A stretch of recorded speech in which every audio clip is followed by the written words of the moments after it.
Oh, hi everyone, it's Warren Hayes, and we're going to be talking about AEW Dynamite. Specifically, the AEW Dynamite that transpired on November 30th, 2022. Today is December 1st, it's the Thursday. That's what we do here. We review Dynamite on the next day. We're going to jump right into it. But, full disclosure, just before we go on, I'm feeling a little under the weather today. Not going to lie. Not feeling my tip-top best. So if this review is a little shorter than usual, so be it, and I apologize. However, I say this, and then all of a sudden, I go off on a thing for 15 minutes that I didn't plan on, and then, I end up going 2 hours, or whatever. So, this forewarning might be completely pointless, but maybe my energy levels aren't exactly there either. Maybe not on the same level as usual. And I apologize.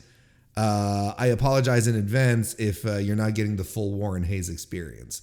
But that if you are subscribed to the Mr. Warren Hayes Show channel on YouTube, you can get the full Warren Hayes experience any other time. So if you're not subscribed already, go ahead and do it, and give the video a like as well, and a 5-star review on Apple Podcasts. Or a 5-star rating on Spotify would also be a tremendous help to help grow the podcast. And I appreciate any little significant tidbit of help you can give in the meantime. So thank you all very much. But let's get right into it. I don't think there's there's a big overarching tale that has to, like some meta to the show, I guess, that we need to get through. I think we can jump right in to last night's show from Indianapolis, Indiana, the Farmers Coliseum. Got some attendance numbers here, courtesy of WrestleTix. 3,608 tickets were distributed last night. The setup was for 4,616. So there's just shy over 1,000 tickets that were still available at WrestleTix's last count. So definitely not a sold out arena. Interesting to note that the last time Dynamite was at the Farmers Coliseum, which was pretty much 1 year ago on one year ago on November 10, 4,843 tickets were distributed. So that's a significant difference in regards to this year. And we know, this is something I'm going to try to chronicle a little more as we keep moving forward here with the reviews. There is currently an issue, a concern with AEW's live gates. The pay-per-views are doing great. Full Gear was a virtual sellout. I think they had 400 tickets left overall. So that's a virtual sellout at that point. 1,000 tickets in a market that you visited over a year ago. Let me say that again. 1,000 tickets still available in an arena, a market whose last time you visited was a full year ago, and had more tickets out there, had 1,200 more people in the arena during the last visit. That's not a good sign. Of course, we can absolutely point this to CM Punk no longer being around. Whatever your opinion is on the whole CM Punk situation with the Elite, it is impossible to, or at least it's possible, but it's bad faith to consider that CM Punk was not a draw for the company. He was the top billed star. He was absolutely a draw. So of course, him not being around, I think it's been significant in showing the amount of interest that is in the show, and losing your biggest star like that, maybe, some people aren't exactly excited to see. And, as the Elite, the whole confusion as well around whether the Elite were going to come back and so on and so forth, what was happening. That probably hampered ticket sales as well. And, maybe despite the fact that the Elite, it's been announced now, it's been 2 weeks since their return, maybe it just wasn't enough to get people reinterested in checking out sales availability and go out and see it. It was all a very, very strange setup. It's not a strange setup. It's a very unfortunate situation, but yeah, clearly there is concern around some of the gates, the live gates that AEW is doing when the show is not a pay-per-view. And this show was not a pay-per-view. It was a Dynamite. Let's start talking about it. The show starts off with a promo by Jon Moxley. I can't be the only one that kind of doesn't like the way Justin Roberts introduces Jon Moxley. Like he wants to give it like this low, gravelly Jon, Jon, and it's always felt a little cringe to me. And honestly, I still haven't gotten used to it. I'm no matter how many times I've heard him say it, do it, I'm still like, why make it sound like like his name is Jan when his name is John? Because it seems to me like Jon Moxley would be fine, but he really does a Jan. I don't know. Anyway, the show starts off with a promo. You guys, gals, non-binary pals know what my stance is on this. When you start a show with a promo, the promo better be critical. It better be essential. It better have profound implications. There should be a reason for it to happen at that moment, at the opening salvo of a show instead of a wrestling match. It better be something that absolutely makes sense for it to happen. And out the gate, it did not make sense to me. It makes sense as we move along. And even there, you could argue. You could absolutely make an argument to say that this didn't have to open the show, despite the implication that it had on a further angle later on in the day, the evening, the show. Anyway, he hits the ring. He starts talking about how he wrestled his first few shows in Indianapolis, and there's no one that can outwork, out-hustle, out-wrestle, out-fight, out-bleed, or out-sweat him. Today, nothing's really changed, and he's still at the top of the food chain. He does and says what he wants, and this ring belongs to him. He also adds that there's not a man in that locker room that has the balls to come out here, look him in the eyes, and tell him any different. And surprise, surprise, Hangman Adam Page's music hits to a very good reaction from the crowd. Page goes right up to Moxley, nose to nose, almost as if, there's certain circumstances where I'm like, are they going to kiss? It sure came across like that. Just a big old angry smooch. Mox asks him if he, Mox asks him, are you sure you want to do this after what happened last time? Which gets a ooh from the audience. But then Moxley doubles down and said, oh, maybe you don't remember. And he can't finish his sentence because as he says that, Page is all over him and they brawl. Good pull apart brawl. Just like I like them. You have the security schlubs who come in to try to keep them apart, and one of the guys breaks away and dumps on the other guy. Mox almost kills himself on the ramp, almost falling off. I would have been that I don't think this is you know what? This would not be the time for Jon Moxley to get himself injured, because clearly they're still leaning very hard into him and his presence to make this show work. Everyone was like, "Oh, time for him to take his vacation. Finally, he can take his vacation." Dude is back. And Renee's working too. These are two hustlers. They know what it's about. They know what the business is about. There'll be time for vacations. I'm sure Renee, I'm sure they spend tons of quality time with their kid, because AEW doesn't run house shows, so it's basically out once a week. You hit the road once a week and you're good. Then you go home. It's a much lighter schedule.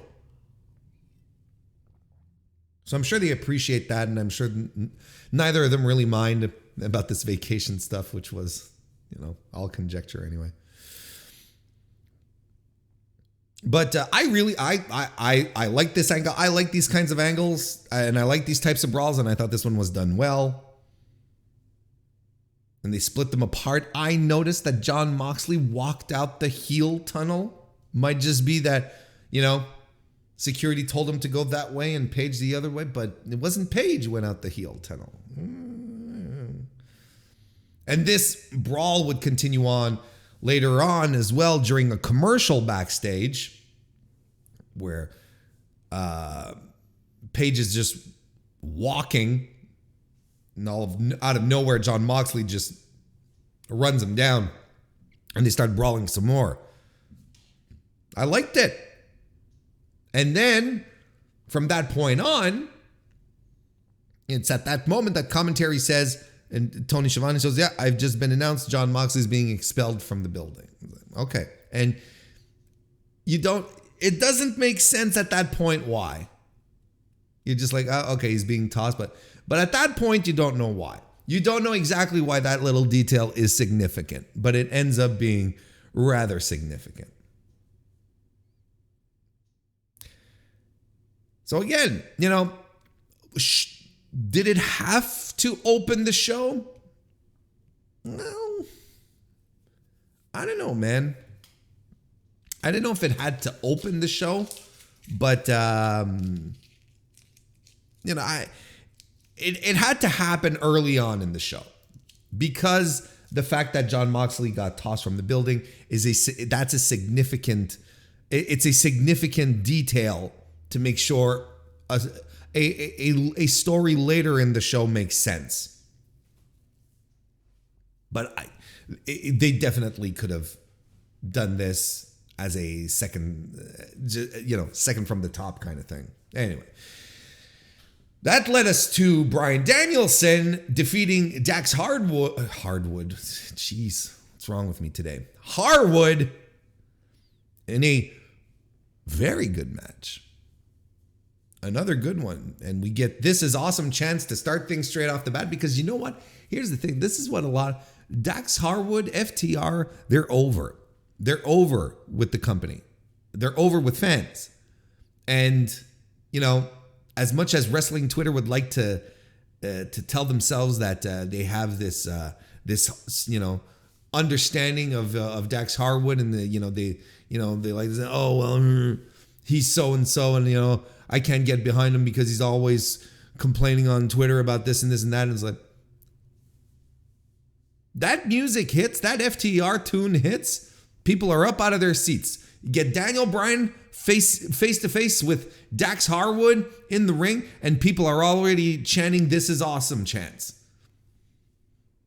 So regardless of what anyone thinks, I can't stand Dax Harwood. He's such a Bret Hart geek, and Dax. We know where Dax falls on the CM Punk elite stuff, so that probably doesn't add. It probably doesn't help him. He's still over. FTR is still over, and I don't know what to tell you. And anyone who's going to try and tell you the opposite was like, well, don't get that much reactions. Nope. There is empirical, observable evidence to the opposite. So this is a discourse that that you can either buy into or not. But if you're buying into it, it's feelings. It's people's feelings that got hurt for whatever reason, that are annoyed for whatever reason, and they're trying to make an agenda out of it. FTR are over. I don't know what to tell you. Danielson strikes and does the corner flip. Dax Harwood gets a O'Connor roll and a crossbody on Danielson as well. Danielson dives on Harwood and they slug it out on the floor. They get back in the ring. Harwood lands 3 German suplexes on Danielson. Last one, of course, releases it. Also lands a pile driver, which he had to work for. Danielson didn't give that one up easily, and I like that. That's the thing is like when you end up in an environment where you're supposed to have professional wrestlers, and especially top tier professional wrestlers like Bryan Danielson, who is quite possibly the greatest North American wrestler to ever do it. There's some things where you're like, it doesn't make sense if he just lifts him up into a pile driver. So, he sets Danielson up for the pile driver, but Danielson's like, no, I see this coming. So he tried to fight out of it, tried to reverse it, but Harwood didn't give up and he landed the pile driver on him. Flying knee off the apron by Danielson, hammer and anvil, elbows on the turnbuckles. We get a super back body drop by Bryan Danielson, which is reversed midair by Dax into a crossbody, lands on top for a cover, but Danielson rolls through into a reversal to cover Harwood himself, and Harwood kicks out of that. They headbutt each other on the mat. Short arm lariats by Harwood, but Danielson no-sells them. Danielson fights back. They slug it out some more. Exhaustion is setting in. People are loving it. They're up out of their seats. Slingshot Liger Bomb by Harwood. Covers. Kick out by Danielson, but Harwood immediately locks in a sharpshooter. There's some pinfall attempts. Danielson reverses into the label lock. Harwood taps. Not much of a surprise for the result here, but the boys hug after the match. This was very good. Again, chalk this up to my typical broken record discourse of we are spoiled on a weekly basis to get such excellent pro wrestling on a Wednesday night. We're just spoiled. So that was good. I enjoyed it a great deal. And again, this would turn out to be an important factor towards a storyline a little later on in the evening. Ricky Starks is interviewed backstage. He's entering himself into the Battle Royal next week to determine the number 1 contender or the challenger for the, I don't know, it's challenger, right? You don't contend for a ring, I don't think, but he's entering himself into the Battle Royal next week for the Dynamite Diamond Ring. Whoever wins it is going to fight Maxwell Jacob Friedman for the ring. And there's a couple of people. I noticed Dalton Castle was going to be in that Battle Royal, and that makes my heart sing. It makes me happy that Castle is getting more time up on the flagship show. I think he's the type of personality that AEW needs right now. I think, we've got a lot of fighters, we got a lot of goofy guys, but like someone that is just flamboyant and exuberant. I think this is where he belongs. I think he's necessary to mix it up and have a good little breath of fresh air. You're not going to tell me that the entrance he got in his Ring of Honor world title match against Chris Jericho a couple of weeks on a goddamn Dynamite of all places. He got a fantastic entrance. It wasn't a pay-per-view, but he got a pay-per-view-like entrance. You're not telling me that guy's not compelling and that Tony doesn't know what he's got. So, sure, I feel like you always have to caveat this. It's not the Dalton Castle of, 7 years ago, 8 years ago. His back is his worst enemy now, sure. But he can still go and he can be entertaining as hell. Anyway, back to Ricky Starks. He's got himself into the Battle Royal because, as he said, he's coming for everything MJF has. His title, his ring, his spot. Good little babyface promo there.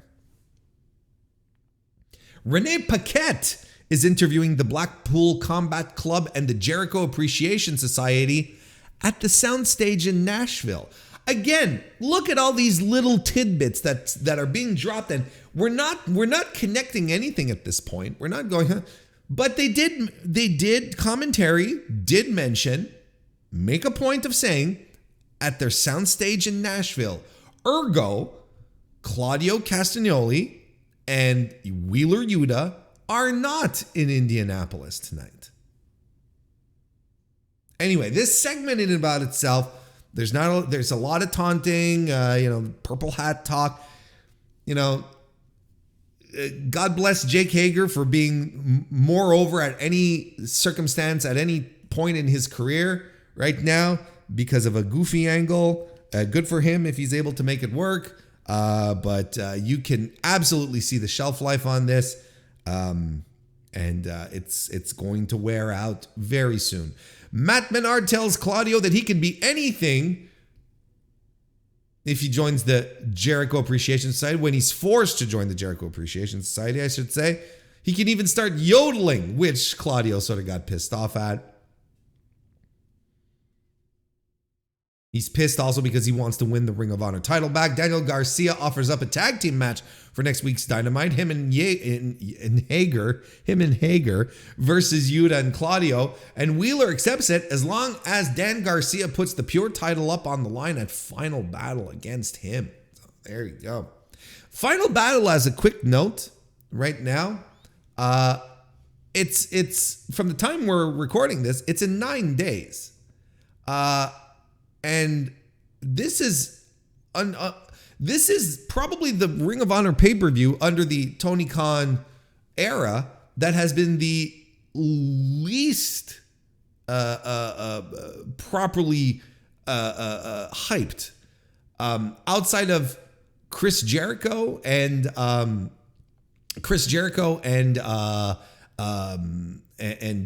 Claudio Castagnoli, which is a match we've seen before, of course, but it's not necessarily the problem. We're not just landing with a super fresh match here. We've got basically really not much covered, not much confirmed, which is weird because the Chris Jericho angle is very well done and very hot, and I feel like there should be more fire to this right now. We're throwing in Yuta versus Wheeler, Yuta versus Garcia, which is again a match that happened fairly recently, just a couple of months ago, for the pure title as well, when Dan Garcia finally won it. We're hinting at things, we're hinting at Mercedes Martinez versus Athena. But that's pretty much it. Like, it's a very bare card right now.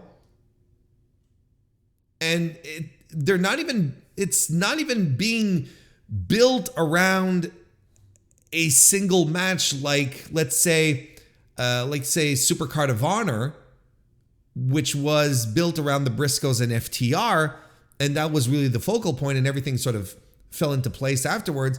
Now we're 9 days out, and not much is known about the card. And, again, according to WrestleTix, current capacity is 3,657 for the College Park Center in Arlington, Texas. Distributed 1,800 tickets. So basically, there's still half of the venue that is available. And the show's in 9 days. So Wednesday will have to be a Final Battle go home show in some form or another. But this isn't great. Like, it is legitimately not a fantastic preview setup for Final Battle. And I can understand anyone who's not excited about it. Anyone's sort of like, this is just sort of happening. There's been virtually little build, which again is strange because the Chris Jericho Ring of Honor title angle has been fantastic. There should have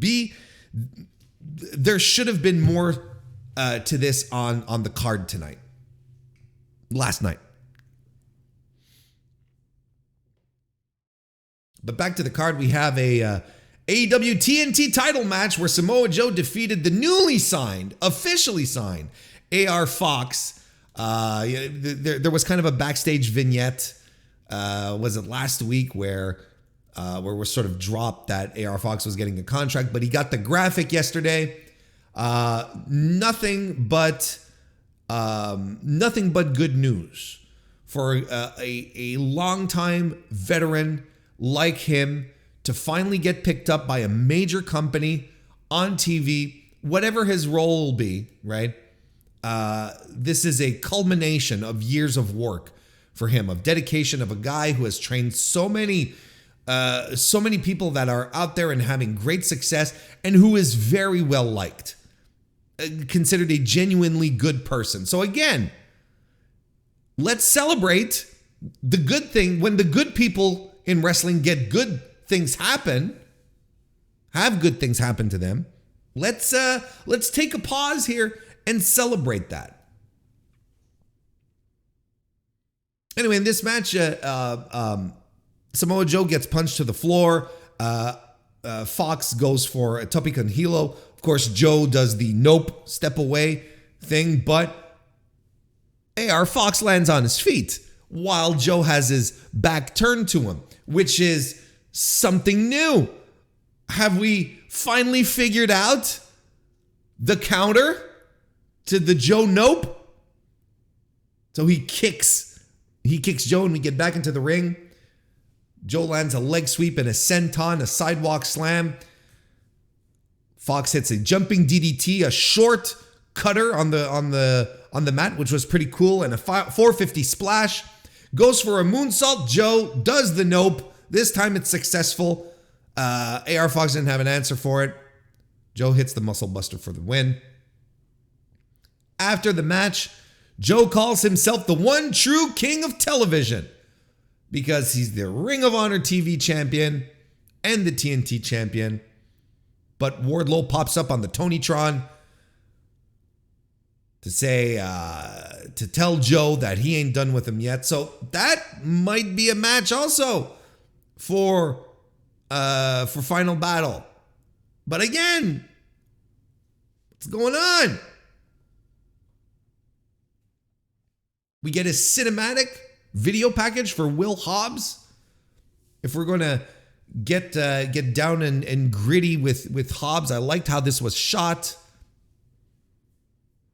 I'm all for it. I'm interested to see. Clearly, we see big things for Will Hobbs, so I'm excited to see how this goes. Then we go back to Taz breaking down Hooks' win. Hooks win. Why did I say Hooks'? He's not plural. It's just Hook. Hooks win on Lee Moriarty. So that was always a segment I liked from Taz. I'm glad they're bringing it back. I hope they do it more. And then, probably the biggest talking point of the show occurred just shy of the 9 o'clock hour. William Regal walks down to the ring and introduces MJF, who comes out. They embrace in the ring. And MJF gets on the mic. He talks down the crowd and reads an email that Regal sent him. Another email, not the original one, another one, but an email that Regal sent him where Regal offered to help him reach his full potential and to help him beat Mox at Full Gear. They say they wanted to leave Mox with an emotional scar so he'll never forget the day he was outsmarted by MJF. As far as the firm goes, because I like this little part here where we have to sort of tie up this loose end. He says, as far as the firm goes, says, I kind of respect them. They saw weakness and attacked like sharks, and he would have done the same thing. He calls the AEW World title tacky. He says it lacks class. And worst of all, it reminds him of all the men who have held it previously. So they decide to instead reveal a variant of the AEW title, something just for MJF, a custom title, which they reveal. And it is what he likes to call the Big Burberry belt, the Triple B, which is essentially the exact same design as the current AEW championship belt, but the leather is printed with Burberry plaid, excuse me. And I thought that was hilarious. And I'm like, look, if you're going to do it, it makes absolute sense for MJF to be like, no, you know what? This shit thing, I'm going to be the top guy here. Top guy needs his own title. I love it. And you know what? The brown, even though like the plaid, and I'm no belt nerd here, you know, there's people are much more, you know, who could probably point stuff out to me a lot more and and probably have some true critique in regard to the belt. But I like it first and foremost because it kept the AEW belt design, which I think is beautiful. But maybe you don't see the Burberry plaid all that well on the leather, but the gold on the brown looks pretty damn good from afar. I'm like, oh, it's a good little combo there. So we have an MJF variant of the belt, which I approve of. He says nobody will be able to be world champion as long as he is champion. Not people like Eddie Kingston or Ricky Starks or Bryan Danielson, the fakest of wrestlers, he says. And he says compared to him, Danielson couldn't wrestle his way out of a paper bag. He refers to the bidding war of 2024 again, and he hopes that the right con foots the bill. And we're talking about jolly old Saint Nick and his other boy, the Game Trips. Now, I'll talk about it in a second. And he says he might even have his sights on Hollywood. Like, he is pushing all the right buttons for wrestling fans, AEW fans, to get pissed off at him. And then MJF explains heel champion booking 101. He literally walks you through how to book a world champion who is a heel. He says he will defend the title only on occasion, rarely. He'll wrestle rarely because he's a special attraction. In order to see him defend the title, 9 times out of 10, you're going to have to reach into your pockets and buy the pay-per-view. He's going to have a world title that'll make Hulk Hogan's look short and will make Bruno Sammartino roll in his shitty little grave. I don't know why the shitty was had a little extra oomph to it, right? He's wrapping up the promo and he's saying nice things about Regal, but MJF blindsides Regal with the brass knuckles just at the back of the head.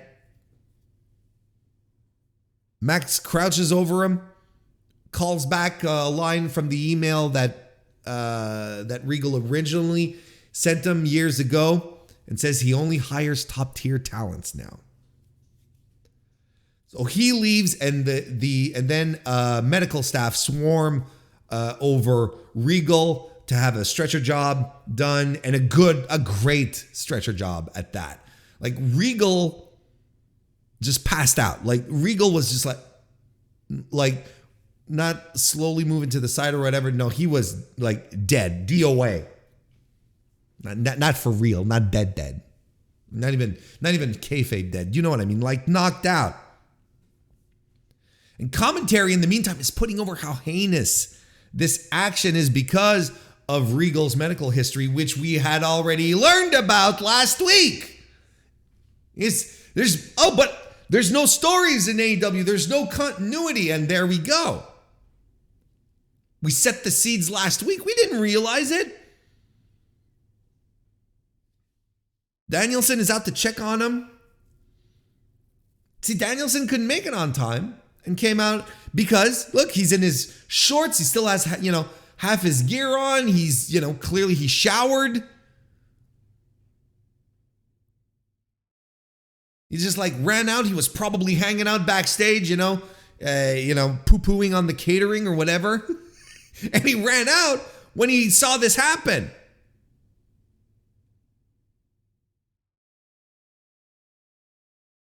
Then they stretcher him out, and even we come back from commercial, we see Regal being put into the ambulance, and Danielson is right there as well. What a fantastic segment. Was it a perfect segment? No. I think it was very good.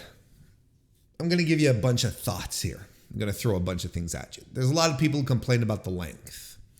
This is your top guy. This is the top guy of the company right now. He's got your main strap. He's the world champion.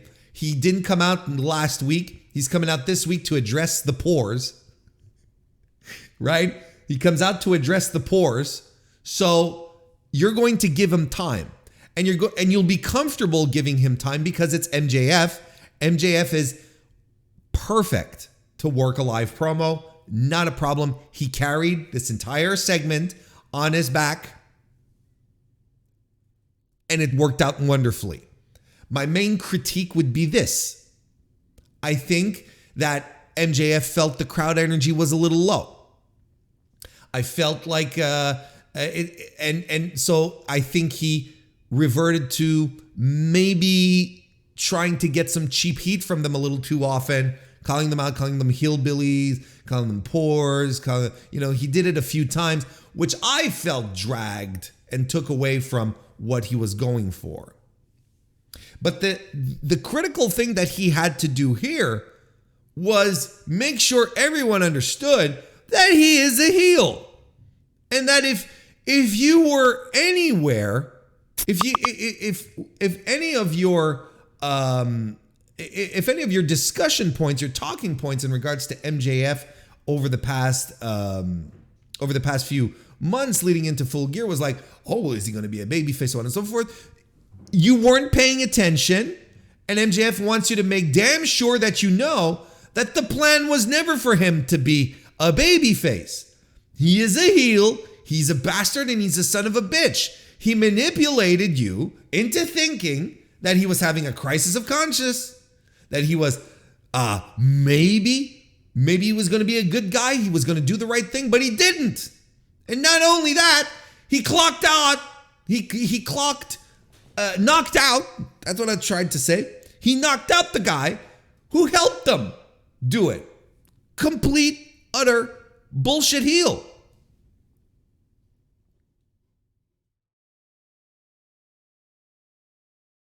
In this promo, he's talking about the bidding war of 2024 again. He keeps bringing it up, and he keeps saying positive things about WWE, how he's pals with Triple H, how he's pals with Nick Khan, the enemy. These are the people that AEW fans do not like. And then on top of that, so he's saying, you know what? Tony's going to have to break out the checkbook because I'm ready to go to the big leagues, is basically what he's saying. And he says in his promo, I sure to hope jolly old Saint Nick is the guy who can offer me the most money because I don't want to stick around here anymore. This is custom made to get a diehard AEW fan angry. Piss him off. And then on top of that, he's talking about going to Hollywood, which is the thing that all wrestling fans revile. All wrestling fans turn on wrestlers who end up going to Hollywood. It happened with John Cena. It happened with The Rock. Eventually eventually they all come back and smooth everything over. But the Call of Hollywood is another heel move. And which is not out of the, which we should not discount regardless in regards to MJF's potential career. He's going to be in the, we all know by now, he's going to be in the Von Erichs film. Rumors say that he's playing one of the Von Erichs. So, you know, this is an exciting time right now to have MJF as a top heel, like a tippy top heel, be the world champion. As much as Kenny's run was fun, MJF's is going to be an entirely different type of heel. He said it himself. He says, look, I'm not going to wrestle every Tom, Dick, and Harry. I'm not going to wrestle on every Dynamite. You're going to have to pay to see me. This is an entirely different dynamic from any world champion we've had so far in this company. Again, it should be clear why AEW fans are a little more attracted to the work rate of wrestlers than anything else. They want to see them wrestle and perform and have great matches. And MJF's like, no, you're not gonna get to see me wrestle for free all that much. When I do wrestle, you're gonna have to chuck up the dough, son. It's just basic but effective stuff. And within his promo, he's seeding the future. He's just, and this is what a great promo does. Sets things in motion for the future. Mention Ricky Starks. Ricky Starks is his upcoming opponent at Winter and is coming in a couple of weeks. So, of course, you got to drop his name. Mentions Eddie Kingston out of the blue. Eddie Kingston is one of the most over baby faces in the company. Everybody loves Eddie Kingston.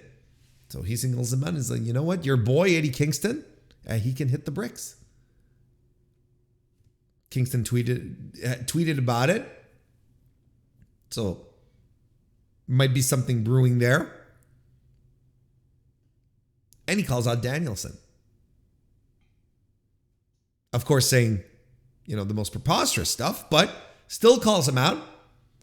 And effectively set the tone for a feud with Danielson, because Danielson stuck by Regal this entire time that he got knocked out, went into the ambulance with him back to the hospital. So we have everything set. We have everything set for MJF Danielson moving forward here. I think that, like I said, the only problem that I had with the promo was that I think by reaching out to the audience a little too much, I think it dragged it down a little bit. But other than that, I thought it was a good address. He set the stage. He established what kind of champion he's going to be. All great stuff. Now, of course, this event with MJF knocking the hell out of William Regal did nothing to quell the speculation about William Regal going back to WWE, which was something that we thought about last week when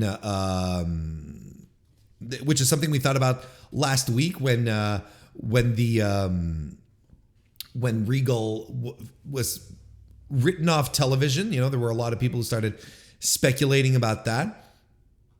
And then Dave Meltzer started reporting on it, if we're working down the timeline here. Meltzer started reporting on it, saying that William Regal's deal was only for a year. Then he corrected himself. And he said, no, it's for 3 years. A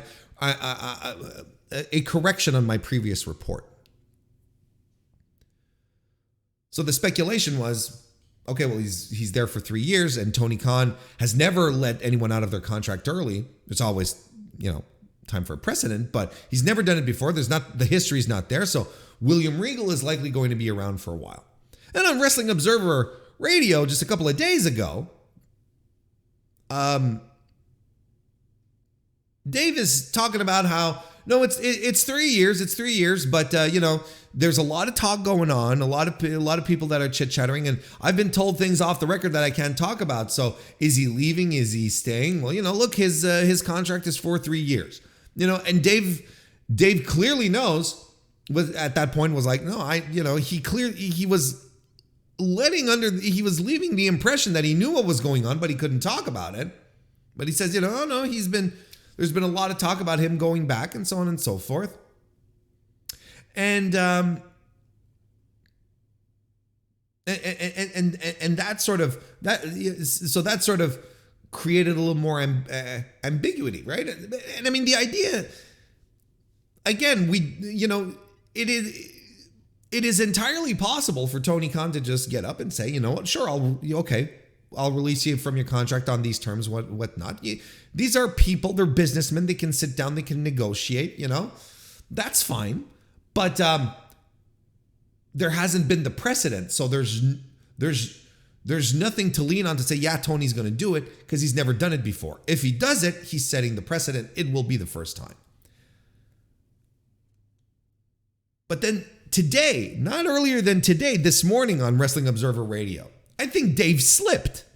I think Dave let us know what was happening despite himself. I guess this is what happens when you collect so much information and you're like, well, this stuff is off the record, I can't talk about it. You get heated for a moment and then something slips.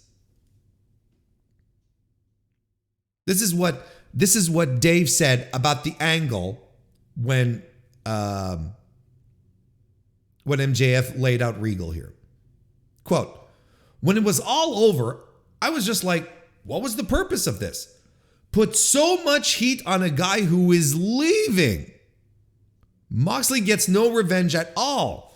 MJF is turning heel on a guy who is a heel, so the fans are mixed up, and great, we've got a new belt. I think Dave was very confused this morning as well, because during this Wrestling Observer Radio, he was also like, I would have liked to have a video package to remind me of the feud between Jon Moxley and Adam Page. I'm like, excuse me.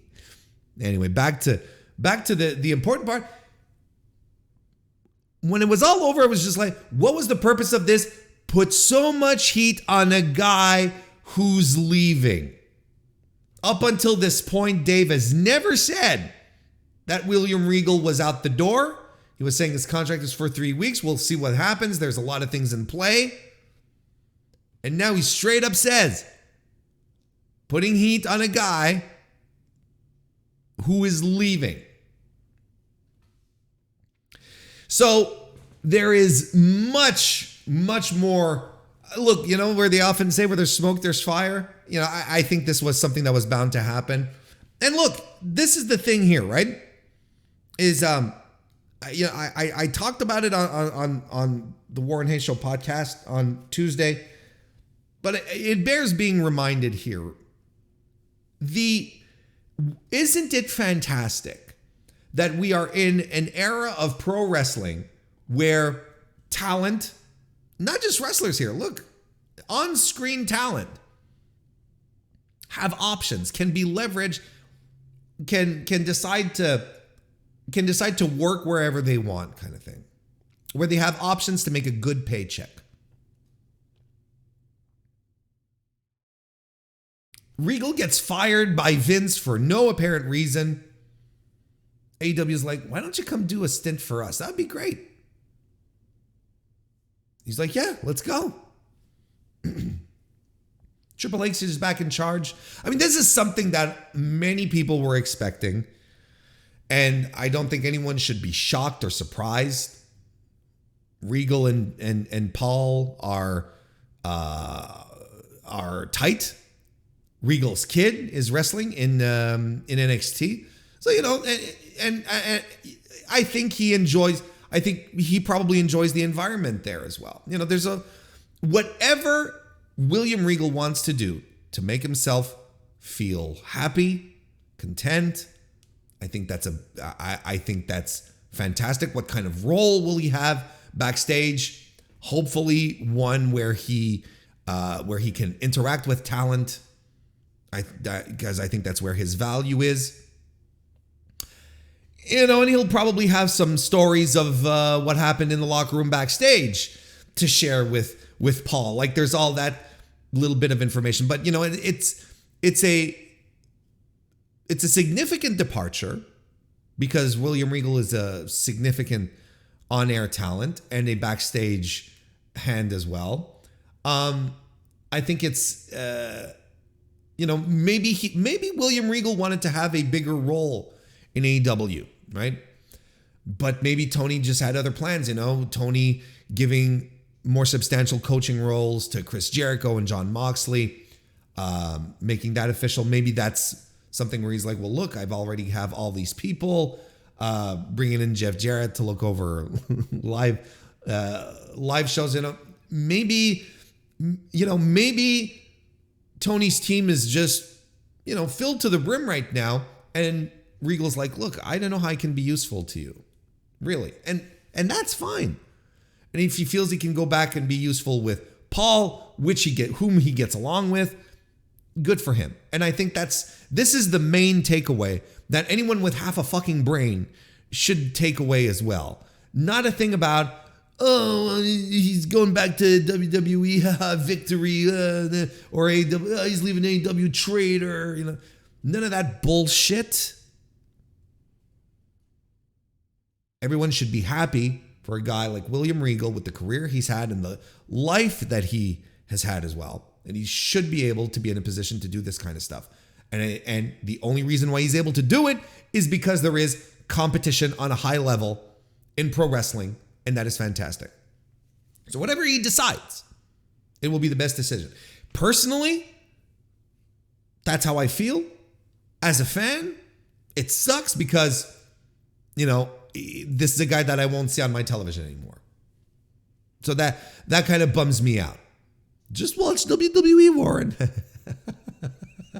Come on now. Funny. Ethan Page and Stokely Hathaway come out just before Ricky Starks' match, and they run out, and Matt Hardy runs out between them to do the delete stuff, and he gets chided for it, and he gets sent backstage by Page and Hathaway, and I can already tell this angle is going to annoy me. Which leads us to the match with Ricky Starks, who squashes Ari Daivari with the Rochambeau. Why wouldn't you do that? This is what you got to do. I'm all for squash matches, especially for contenders.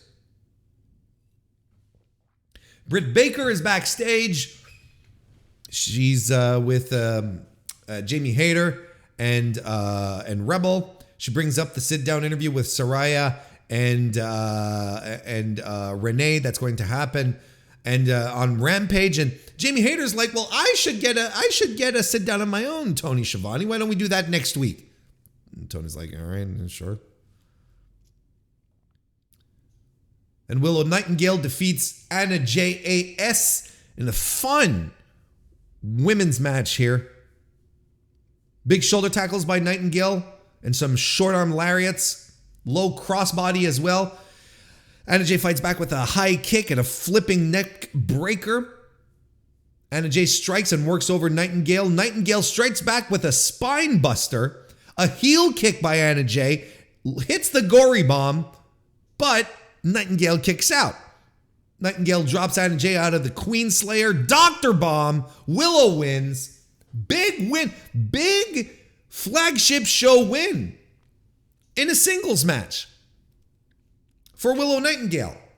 A girl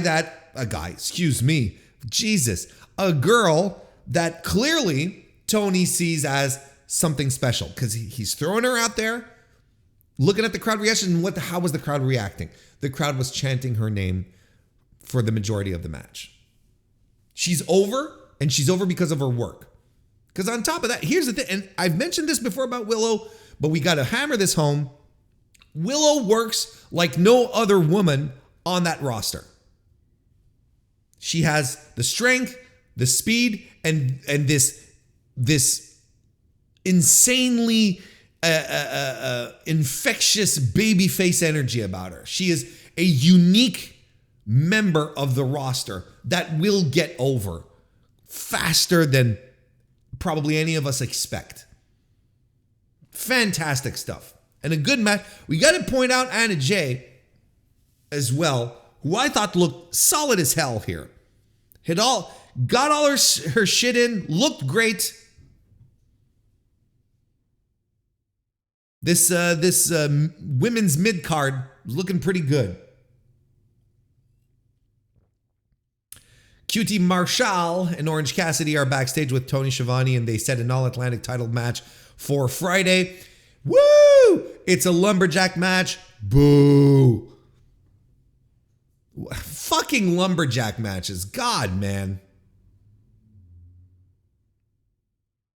Jade Cargill does her big-ass celebration with the baddies, accompanied by the smallest celebratory cake I have ever seen.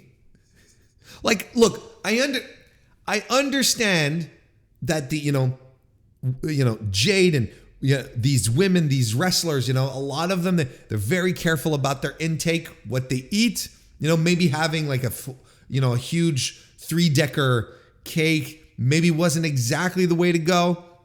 Maybe they're like, nah, I'm not even gonna eat. It's like, just go get an ice cream cake at Dairy Queen, and it doesn't matter because I'm not gonna have any kind of thing. It could be, and I can appreciate that. But for the spectacle of it, for the show, if you're telling me this is a celebration, and what you end up doing is giving me the saddest cake of all time during the celebration, I'm like, someone dropped the ball. Like, I really feel like someone ran to Dairy Queen at the last minute.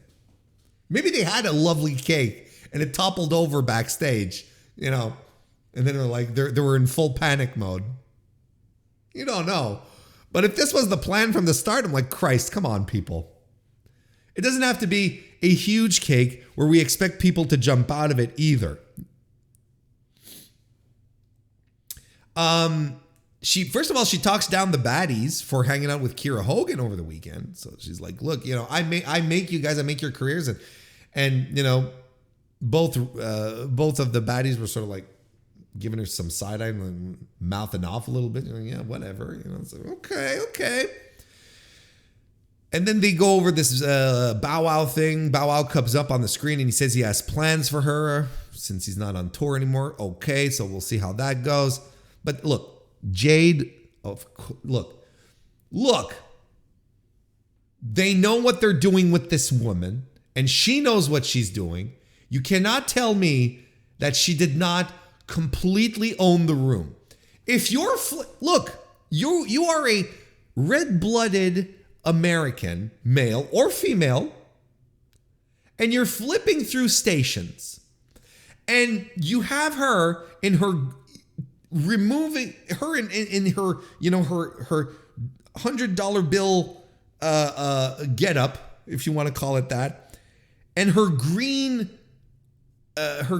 fur coat, and she's taking it off just to reveal her with her fucking silvery hair. She looking like a Roman goddess, right? Greek goddess. I hate the Roman gods. They all stink. Let's go with the Greeks.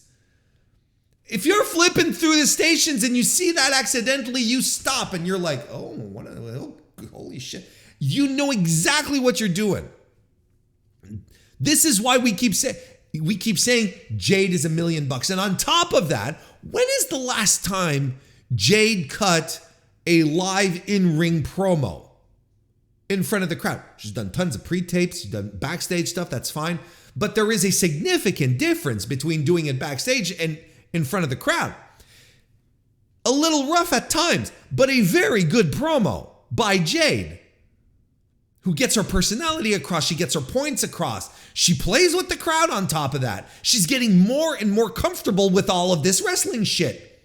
Why wouldn't she? There's some of the best fucking wrestlers in the world backstage. You know, she came in, clearly she was a Cody product, right? Clearly. And I never really brought this up because, at some point you sort of like, sometimes the conspiracy theories, you have to hold them back, you don't always have to go full in on them. But I was wondering, once Cody was gone, I was like, what are they going to do with Jade? Are they going to keep her up, keep her on a pedestal and continue pushing her? And clearly, yes. And sending her out there to cut a live promo in ring, Tony wanted to try something. Tony was like, okay, if you're ready, let's give it a shot. We're going to go. He could not have been disappointed with what happened. Again, promo at sometimes was a little rough, but it's details. It's taking the microphone away from your mouth just as you're finishing your word, like technique, as opposed to content, as opposed to delivery, as opposed to being able to convey what you're trying to say. She was great.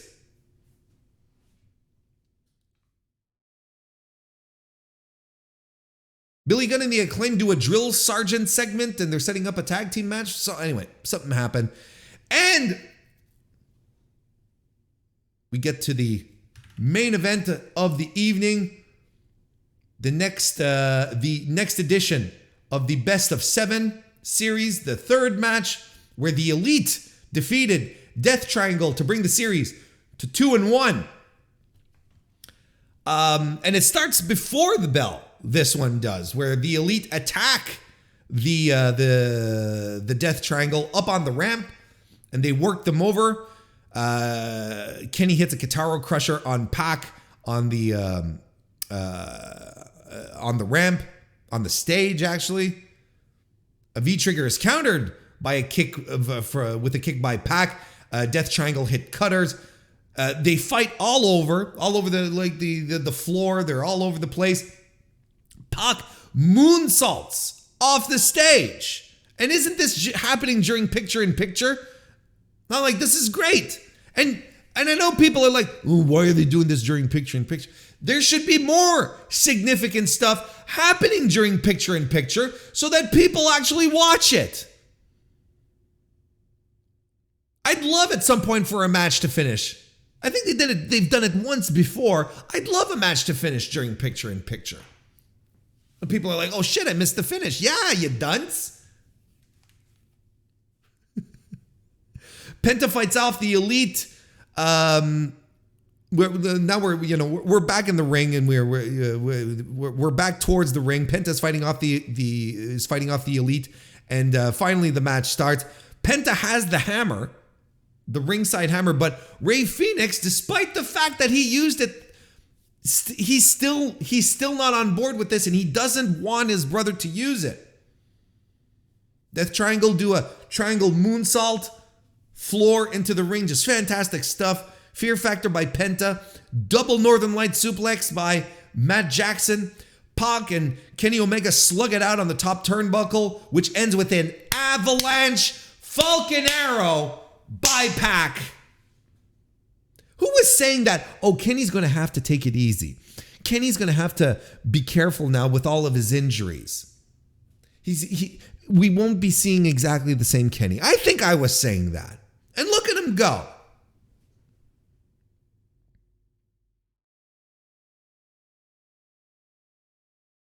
Kenny has a beatdown segment, or gets beaten down by Pac for a while, so he's a bit of a babyface in peril here. Nick Jackson lands a Cazador into a cutter on Rey Fenix. The Bucks land more bang for your buck, she hadn't seen in a while. Phoenix avoids the BTE trigger, hits a rolling cutter. Fear Factor by Death Triangle by the Lucha Brothers, and then the Lucha Brothers do dives to the floor, while Matt Jackson is isolated by Pac, who hits a brain buster. And the Lucha Brothers are holding back Kenny and Nick on the outside. Pac goes up for the Black Arrow. Matt Jackson lifts the knees up. And he lifts the knees up on the face of Pac. And MJF folds him over for 3. And we got the concern trolling happening, where it's like, oh, how irresponsible to lift the knees on the face. That was the spot. Is because after that's what Pac is clutching. His face, that was the thing. Got the knees up on the mask, on the already injured face, which allowed Mac Jackson to get the win because he exploited a weakness. I'm telling you, people need to watch wrestling instead of whatever it is they're watching. And if you're like, oh no, he looks hurt. Yeah, because he's a pro wrestler. He's supposed to make you believe that. So the series is up 2-1. No sweep, as the cleaner said in the post-match promo. And Death Triangle lost the match because they didn't use the hammer. The hammer was a complete non-factor in this match. And now they lost. So is Phoenix to blame here? This is an interesting little tidbit here. Another little story that keeps getting fed into the Death Triangle dynamic. And I don't want to say heel turn or split, because they could still do this for a while, but it's a dynamic that they have now where Pac wants to cheat, Rey Fenix doesn't. Penta's kind of in on it. Penta's like, no, let's fucking go. Like, we got to maintain our advantage here. Phoenix is like, no, we're doing this shit the right way. How is this going to work out? How is this going to play out moving forward with the Death Triangle boys? Interesting. And a great match to boot on top of it all. It's just a fantastic match. Again, bookended. This is well, not exactly bookended, because the Dynamite didn't start with a promo. Didn't start with a match, started with a promo. But first match was fantastic. The match out was fantastic. Probably my least favorite of the series so far, of the best of 7. Probably my least favorite. But in and about itself, a very, very strong match. And a good Dynamite overall that set in motion a bunch of things. MJF's promo, like, we're clearly moving into a new era that feels like there's new things happening, new things coming, which is, we're still coasting off the feeling of from Full Gear. Full Gear absolutely felt like that. Last week's Dynamite felt like that as well. And now we're adding more people here. We're giving Willow Nightingale a singles match on Dynamite. That's going to be significant. Ricky Starks being established as a contender. We've got that story going.